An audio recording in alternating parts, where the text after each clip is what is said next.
যার পায়ের জাদুতে বুঁদ হয়ে থাকে পুরো বিশ্ব, ক্যামেরা আর লাইমলাইটের বাইরে কেমন তার জীবন, মাঠের ডিফেন্ডারদের আতঙ্ক লিওনেল মেসি ড্রেসিং রুমে কিংবা নিজের ড্রয়িং রুমে কতটা সাধারণ তা শুনলে অবাক হবেন যে কেউ। কখনো ছদ্মনামে প্লে স্টেশনে অচেনা মানুষের সঙ্গে ঝগড়া, আবার কখনো গভীর রাত পর্যন্ত সতীর্থদের সঙ্গে তাসের আড্ডা।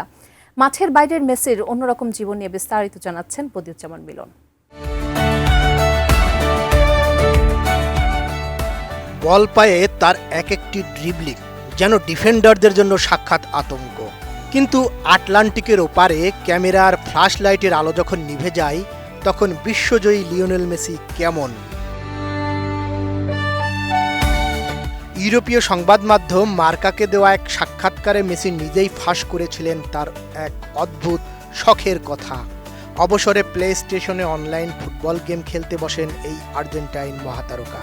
তবে নিজের আসল নামে নয়, সম্পূর্ণ ছদ্মনামে পরিচয় লুকিয়ে। বিশ্বসেরা মেসিকে না চিনেই বিশ্বের অন্য প্রান্তের সাধারণ গেমাররা তার সঙ্গে প্রতিদ্বন্দ্বিতা করে।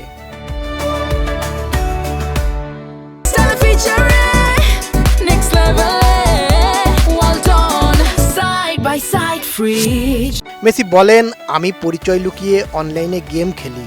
টোকিও বা লন্ডনের কোনো অচেনা তরুণ যখন আমাকে গেমের চ্যাট বক্সে ইংরেজি বা জাপানি ভাষায় মেসেজ পাঠায়, আমার দারুণ লাগে।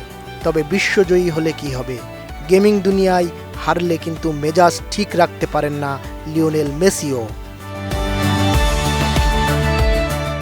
শুধু ভিডিও গেমই নয়, মেসির আরেকটি বড় নেশা হলো তাস খেলা। আর্জেন্টিনার ঐতিহ্যবাহী তাসের খেলা ত্রুকোর একনিষ্ঠ ভক্ত তিনি। কাতার বিশ্বকাপ থেকে শুরু করে সদ্য শেষ হওয়া বিশ্বকাপেও টিম হোটেল কিংবা বাসের ভেতর রদ্রিগো ডিপল বা নিকোলাস ওটামেন্ডিদের নিয়ে বসে যেত মেসির তাসের আড্ডা। সতীর্থদের দাবি, তাসের বোর্ডেও নাকি মাঠের মতোই চালবাজ মেসি। এই আড্ডার অবিচ্ছেদ্য সঙ্গী আর্জেন্টিনার বিখ্যাত ভেষজ চা ম্যাটে। বিশেষ পাত্রে এই ভেষজ চা পান করা মেসির এত বড় শখ যে নিজের 3 সন্তান আর স্ত্রীর নাম খোদাই করা কাস্টমাইজড পাত্র ছাড়া তিনি অন্য কিছুতে চুমুকি দেন না। টিম বাসে ওঠার আগে মেসির বাহাতে মেটালের এই চায়ের পাত্র থাকাটা যেন এক চিরচেনা দৃশ্য। কোটি কোটি ডলারের মালিক, ইতিহাসের অন্যতম সেরা অ্যাথলেট, অথচ মাঠের বাইরে তার আনন্দগুলো ঠিক মধ্যবিত্ত ঘরের সাধারণ কোনো তরুণের মতোই সাধারণ।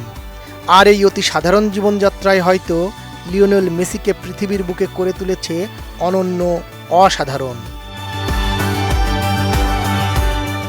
বদিউজ্জামান মিলন, এটিএন নিউজ।